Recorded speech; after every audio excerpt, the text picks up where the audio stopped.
嗨，大家好，我是躺平叔，今天是2026年2月12号。这一期我们继续聊聊俄罗斯入侵乌克兰，看一看乌克兰战场上也有什么变化。今天是俄罗斯侵略乌克兰的第1450天，也是乌军进入库尔斯克的第556天。前线总共发生了168次战斗，其中38次发生在波克罗夫斯克方向。根据2026年2月11号最新的情报和分析俄罗斯侵略乌克兰的战场形势呈现出焦灼状态。俄罗斯军队在多个方向上推进缓慢，但持续施加压力，导致双方伤亡惨重。俄罗斯军队在乌克兰东部和南部的进攻已进入第5年，重点集中在顿涅茨克地区和扎波罗热地区，试图突破乌克兰的堡垒地带。然而俄罗斯的推进速度极慢，自2025年以来，平均每日推进仅15至70米，这比历史上任何主要进攻战役都要缓慢。根据战略与国际研究中心的分析，自2022年2月以来，俄罗斯军队已遭受近120万伤亡，这是自二战以来任何大国在任何战争中遭受的最大的损失。如果当前趋势持续到2020年春季，俄乌双方总伤亡可能达到200万。在乌克兰北部的苏米地区，俄罗斯军队最近取得了小幅进展。根据战争研究所2月10日的评估，俄罗斯军队在苏米市东南的波克罗夫斯克推进了边际距离，并在科斯加季尼夫卡附近推进。地理定位视频显示，俄罗斯部队于2月9日在中央科斯加季尼夫卡以南推进，并声称在尤纳基夫卡和洛克尼亚附近推进。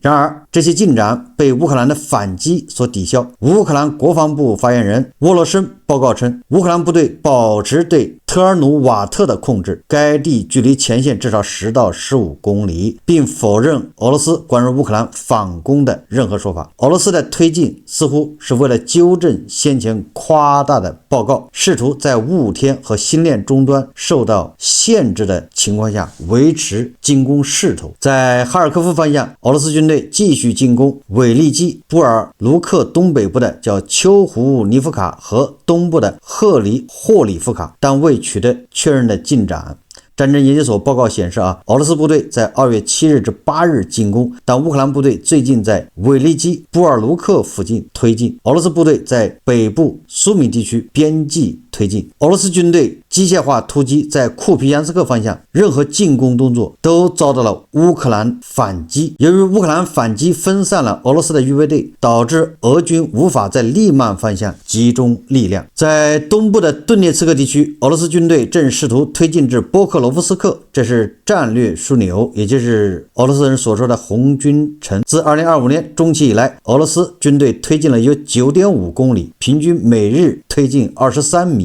乌克兰总参谋部报告称，其部队仍控制波克罗夫斯克北部，并防御邻近的米尔诺赫拉德。俄罗斯军队利用更高的地势和人力优势施压，但乌克兰空中防御不足，导致了乌军有所损失。深度国家研究人员报告称，俄罗斯步兵正进入波克罗夫斯克北部，并试图向赫里西涅村推进。俄罗斯军队在科斯加季尼夫卡、德鲁日基夫卡战区推进。地理定位视频显示，在普列西伊夫卡和伊万诺皮里亚推进，也就是俄军在这些战线上都在向前日拱一卒很艰难的往前推进。在扎波罗热方向，俄罗斯军队声称在扎利兹尼奇内推进，但未提供任何证据。这都是战争研究所的这个根据视频地理定位做的这个战争的一个报告。俄罗斯军队在奥列克桑德里夫卡和胡里亚伊波列附近推进，但乌克兰部队否认大规模反攻，称其行动仅限于侦察和清除俄罗斯渗透小组。俄罗斯军队夸大推进以掩盖实际位置。乌克兰部队在多布罗皮利亚战术区推进，并在新顿巴斯北部推进。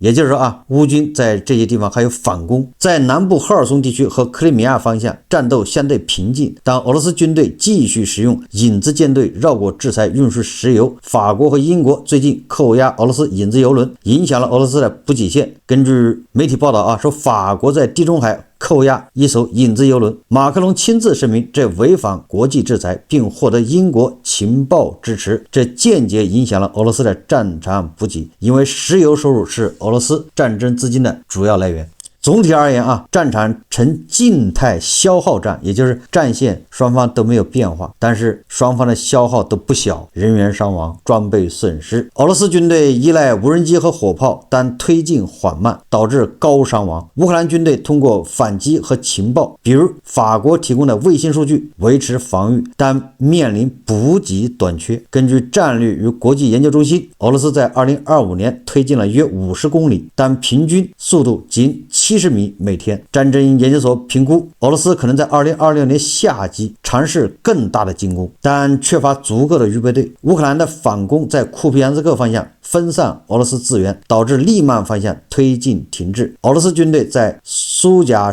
州北部边际推进，并在科斯加季尼夫卡东南推进，但乌克兰在托列茨克附近夺回位置。俄罗斯的消耗战策略导致双方伤亡激增。根据相关分析自1月6号至2月3号，俄罗斯获得123平方英里的领土，比4周74平方英里有所增加。2月2日到3日夜间，俄罗斯发动450架无人机和71枚导弹袭击，针对能源基础设施，导致基辅和哈尔科夫大面积停电，这影响了前线补给，因为乌克兰能源短缺影响军事生产。在哈尔科夫北部，俄罗斯军队使用雾天推进就利用这个大雾天气进行渗透，但乌克兰部队通过拦截通讯显示俄罗斯补给问题。如阿赫迈特指挥官声称，乌克兰部队吃血生存，这凸显俄罗斯的补给链的漏洞。尤其在冬季，俄罗斯军队在顿涅茨克推进至卡西夫亚尔，但乌克兰在托列茨克夺回迪利伊夫卡部分地区。战场动态显示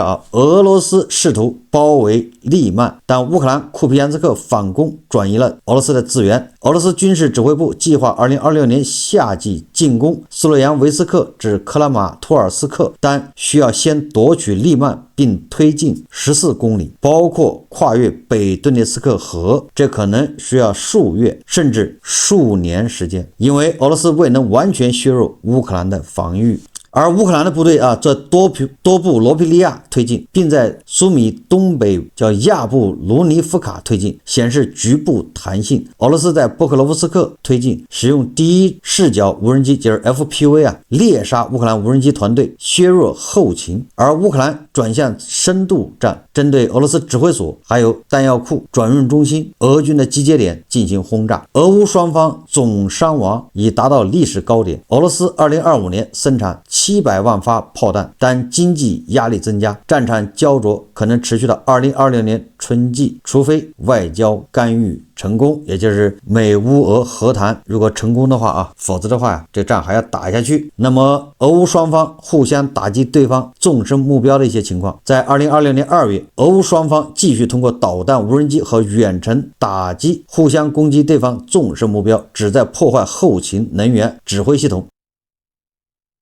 根据战争研究所2月3日的评估，俄罗斯恢复了对乌克兰能源基础设施的导弹和无人机的联合打击。2月2号到3号夜间发射450架无人机和71枚导弹，其中包括锆石反舰巡航导弹、伊斯坎德尔 M 弹道导弹和 KH-101 巡航导弹。乌克兰空军报告击落412架无人机和多数导弹，但仍有27枚导弹和31架无人机命中乌克兰的目标，打击了基辅、哈尔科夫、第聂波罗彼得罗夫斯克、文尼察和奥德萨的能源设施，导致1170栋高层建筑断热和20万消费者断电，也就是乌克兰的居民有20万人没有电了。这标志着俄罗斯短暂能源停战结束后恢复冬季种族灭绝的策略，旨在冻结乌克兰，迫使乌克兰投降。而乌克兰一方呢，通过无人机打击俄罗斯军事目标。2月11日，乌克兰无人机袭击俄罗斯伏尔加格勒炼油厂，导致火灾。该炼油厂由卢克石油公司运营，是俄罗斯能源基础设施的一部分。乌克兰视俄罗斯能源站点为军事目标，以削弱战争资金。乌克兰总参谋部报告，2月9日夜间打击俄罗斯库尔斯克地区的空降部队指挥所，并在赫尔松地区摧毁弹药库。此外，乌克兰摧摧毁罗斯托夫顿河地区的6000架 FPV 无人机工厂和仓库。双方纵深打击，加剧消耗战。俄罗斯2月3日打击乌克兰军事工业、能源和无人机储存点，声称目标达成。乌克兰回应通过情报引导打击，识别俄罗斯集结和装备。法国提供乌克兰2/3的情报，包括第1颗和第2颗军事光学卫星的高分辨率头像，分辨率达到18厘米，帮助乌克兰识别坦克型号并打击假目标。俄罗斯的混合导弹无人机打击旨在压倒乌克兰防空，乌克兰击落率高，但是乌克兰的资源耗尽。乌克兰的无人机打击针对俄罗斯的经济痛点，如炼油厂，旨在减少石油收入。而法国的情报支持乌克兰远程打击，强调卫星情报在识别俄罗斯阵地目标中的作用。这是双方在前线的这个焦灼的战争状况和双方对对方纵深目标的打击一个情况。总之没有什么改变，一切照旧。那么我们再看看这个外交以及国际援助。2026年2月11号，各国对乌克兰的支持持续强劲，尽管美国援助减少，欧洲却迅速填补空白。根据基尔世界经济研究所的报告，自2022年以来，欧洲提供1320亿欧元军事、金融、人道主义援助，而美国提供1140亿欧元。欧洲援助稳定，美国撤出后，欧洲增加了支持。德国承诺2026年军事援助增加至115亿欧元，比计划多30亿欧元，用于火炮、无人机、装甲车和爱国者系统的替换。欧盟议会2月11日批准900亿欧元贷款，支持乌克兰2026至2027年军事和经济需求，其中600亿欧元用于武器采购，300亿欧元用于宏观金融援助。通过欧盟乌克兰设施交付，首笔款项4月发放。欧盟允许乌克兰从欧盟以外购买武器，包括美国系统，以满足需求。乌克兰表示2026年需要270亿欧元欧盟的以外的武器，主要是美国的武器。北约支持通过乌克兰优先需求清单协调。美国驻北约大使马修·惠特克表示说盟国承诺超过450亿欧元采购美国武器。21个北约国家和2个伙伴国参与，预计本周在布鲁塞尔北约防长会议宣布新的承诺。日本计划加入该清单，仅资助非致命装备，如雷达和防弹衣。日本公共广播协会报告，日本准备近期加入就是乌克兰优先采购计划，提供资金支持防御装备。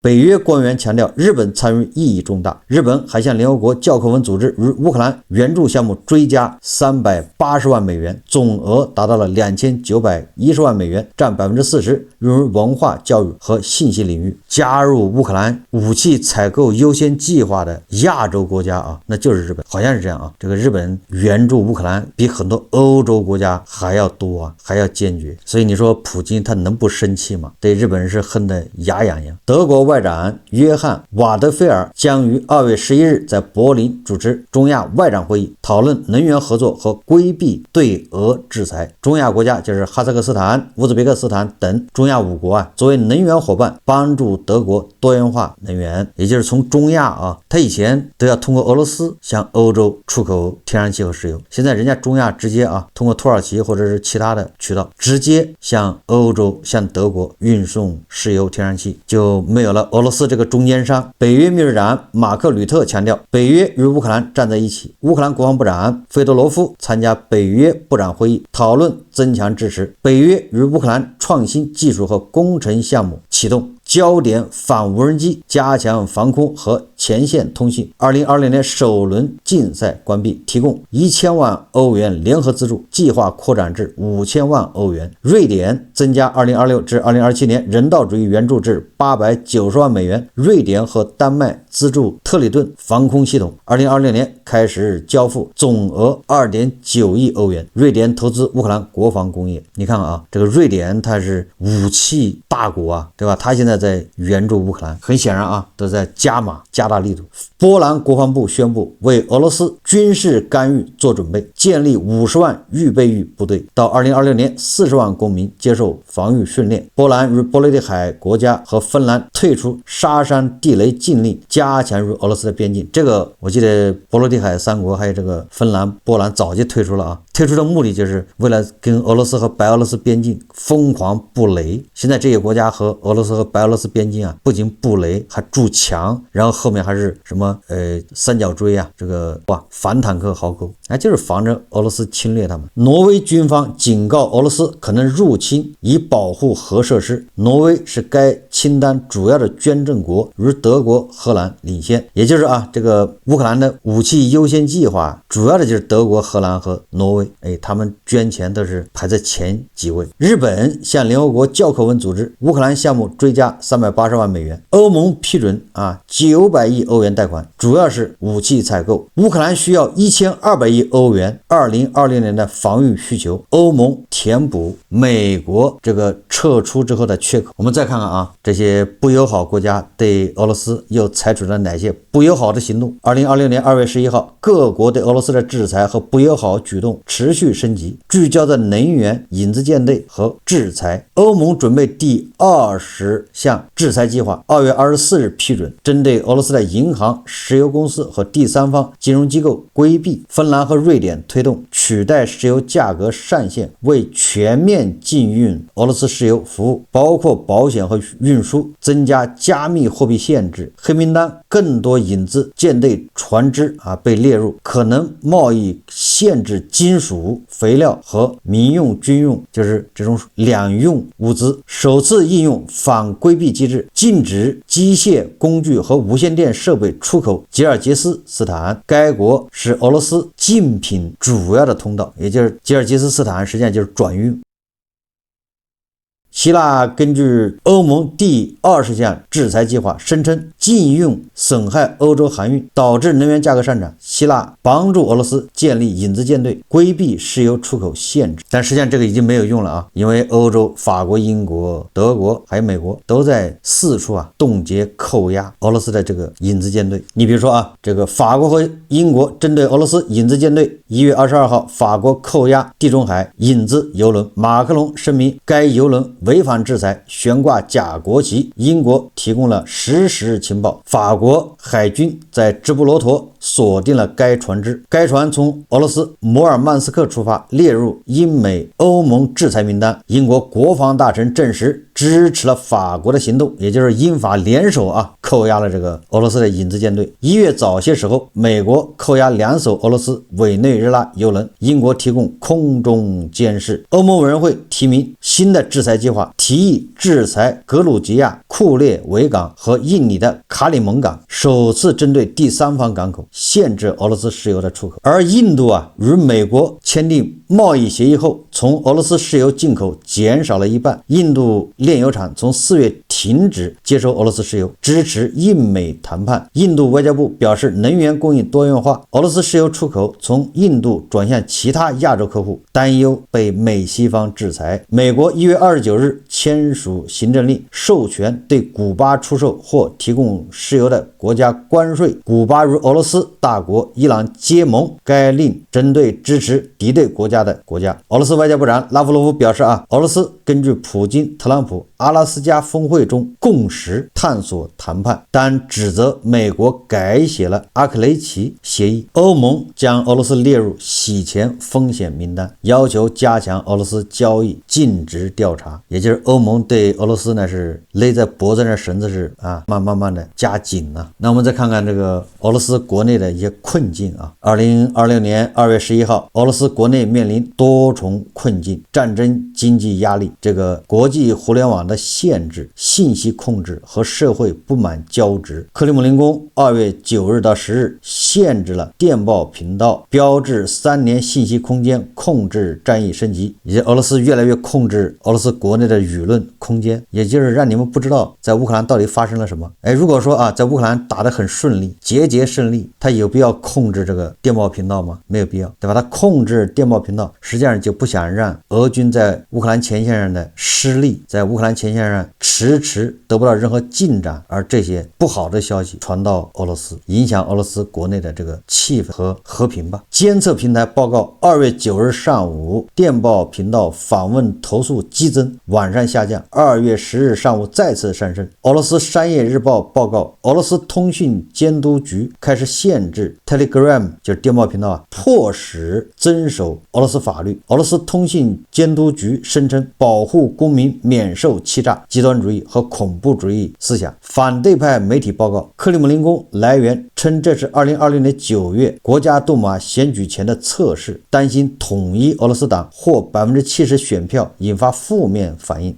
克里姆林宫担忧社会对选举和乌克兰战争的情绪可能完全封锁 Telegram 就是电报频道而这个电报频道创始人帕维尔·杜罗夫评估，俄罗斯限制 Telegram 以迫使公民转向国家控制的一些互联网应用。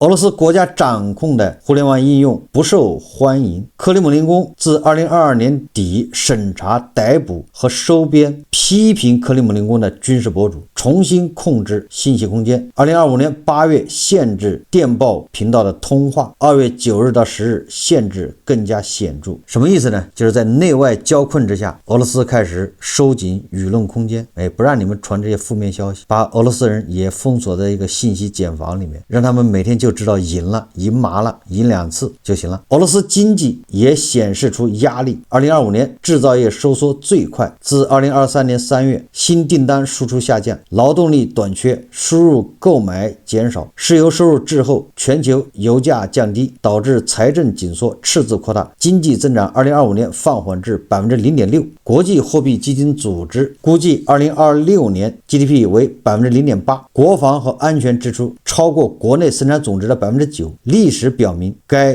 比例不可持续，而央行的 21% 的利率也无法抑制通胀。战争经济、军事凯恩斯主义导致过热，联邦收入2026年增长 9%， 支出仅增长 4%， 政府收入增长预期乐观，赤字可能与去年相当，约国内生产总值的 3%， 预算 40% 流向军队、军工、国安和债务，缺乏全球竞争技术公司驱动的长期生产力。也就是说还是靠战争经济俄罗斯国内安全差距扩大，乌克兰战争转移资源和注意力。俄罗斯军队在乌克兰遭受120万的伤亡，自二战以来最大损失。当前直到2026年春季，预计双方总伤亡超过200万。而俄罗斯的社会问题继续加剧，普京政权面临压力，但未到崩溃之时。前线士兵抱怨 50% 到 70% 的收入用于贿赂指挥官，避免上前线，购买装备包括无人机和制服，招募日益强制，债务人被捕。2025年赤字占国内生产总值的 2.6%， 石油天然气收入急剧减少，经济仍面临挑战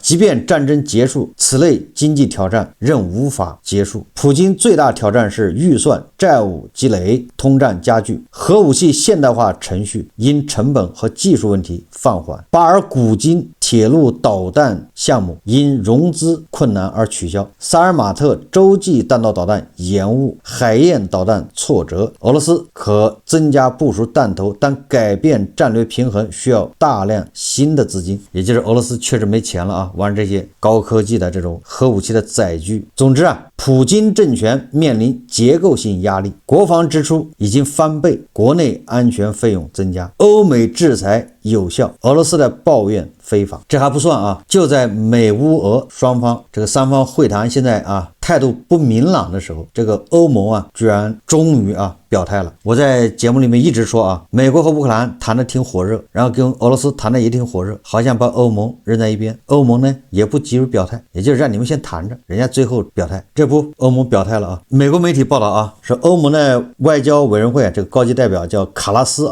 他说欧盟将准备一一份清单，列出他将要求俄做出的让步作为结束乌克兰战争协议的一部分。该清单需经成员国政府批准，要求包括归还被绑架的乌克兰儿童和限制俄罗斯军队的数量。卡拉斯强调说欧洲拥有筹码，包括超2000亿欧元的被冻结的俄罗斯资产。你看看这欧洲人很有意思欧盟这个时候就在美乌俄三方会谈现在进入一个非常不绝云诡的这么一个状态。泽连斯基似乎也扛不住，对吧？压力非常大，有那种要屈服特朗普淫威，有这种意思那扛不住嘛。这个时候欧盟跳出来说啥，对吧？不管你美国、乌克兰、俄罗斯谈成什么样，他们还要再附加条件，作为结束乌克兰战争协议的一部分，就是我们还要提条件。这个条件什么呢？就是你们三方达成的之外，还要增加欧盟的条件。这个欧盟的条件是什么呢？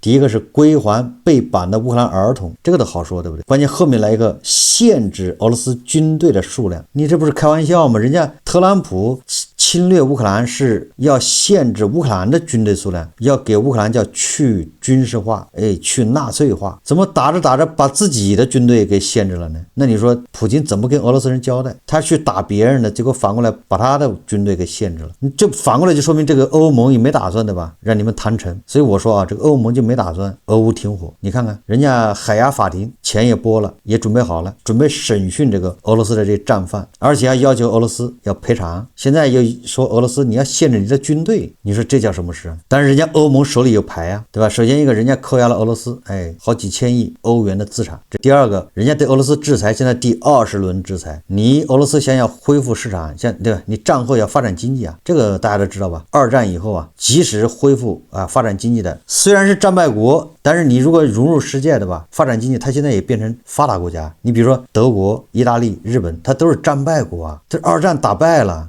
但是人家你看看，那他靠什么呢？不就是打败之后，对吧？虽然败了，人家融入这个西方社会，一样的他也会发达。所以我们说是个什么意思呢？就是俄罗斯你战，不管你打输了，你最终你只要停火了之后，你要发展经济，你发展经济你就得融入这个世界经济。那融入无非就两个嘛，一个就跟欧盟做生意，他跟美国没生意做美国说就是想要他点矿，没什么生意做，美国把他矿挖走，这是俄罗斯人不愿意的，不喜欢，他不想成为加拿大那什么一个就纯粹的这个资源出口国人家也希望通过矿，通过这个能源要掌控世界经济。所以这个俄罗斯他也不愿意把他的石油天然气就送给另外一个大国印度，那他也不想成为印度的一个能源一个原料出口国，所以他也被迫要跟欧盟做生意。但是欧盟现在制裁他，对吧？20项制裁20轮，所以我说欧盟手上有牌，你俄罗斯你想发展经济，你就得求欧盟要跟人家合作，人家欧盟提了条件了，你同意不同意吧？今天有一个外媒放了一个消息，但是这个消息好像没有得到这个验证，就是英国的金融时报2月11日援引乌克兰和欧洲官员以及知情人士的信息说，乌克兰总统泽连斯基计划于24日公布关于总统选举和和平协议公投的计划，这标志着乌克兰在持续冲突背景下可能迈向重要的政治进程。据报道，乌克兰已开始筹备总统选举，并同步举行针对任何与俄罗斯和平协议的公投。泽连斯基拟于2月24日，即俄罗斯全面侵略乌克兰4周年纪念日当天正式宣布相关安排。选举和公投的日期定在5月15日之前，这与美国推动和平谈判时间表相呼应。美国政府希望双方能在春季完成谈判，并在6月前签署文件以结束冲突，从而让各方能专注于其他优先事项。这是英国的金融时报报道的。这个消息确实让人比较震惊也就是泽连斯基到现在没有任何表示还在跟美国周旋，对吧？让美国提供安全保障。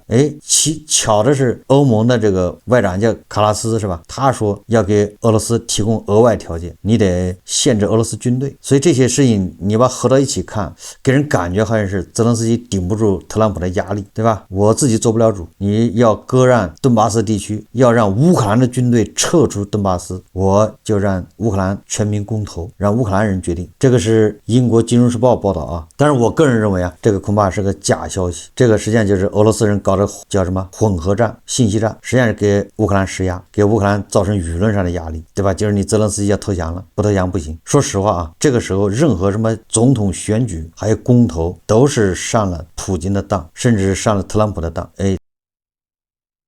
但是我们不能排除啊，英国的《金融时报》把这个抛出来，某种程度上是想把这个事搅黄。或许特朗普和普京有这个想法，正在逼泽连斯基，那泽连斯基也不能直接拒绝这个特朗普啊，所以说那个西方媒体对吧，出来爆料这个事情，把这捅向公众，看看公众的反应。所以欧盟就说了啊，不管你们谈成什么样，我的条件对吧，我要为欧盟的安全负责。欧盟的安全是什么呢？那就俄罗斯你的军队吧减半，你要限制你的军事，你说普京能答应吗？普京不答应，这事不就黄了吗？这个俄罗斯的外长拉夫罗夫说啊，他说俄罗斯从未通过任何官方或非官方渠道收到过乌克兰问题20点和平方案。拉夫罗夫指出啊，根据俄罗斯总统普京与美国总统特朗普在阿拉斯加峰会上达成的共识，本可迅速敲定一项关于解决乌克兰问题的最终协议，但此后该文件被几次改写，也就是安克雷奇那个28条被欧洲乌克兰否决了，对不对？那是卖国条约，人不可能签的。好，后面改成乌克兰跟美国不是谈了几次吗？改成20条。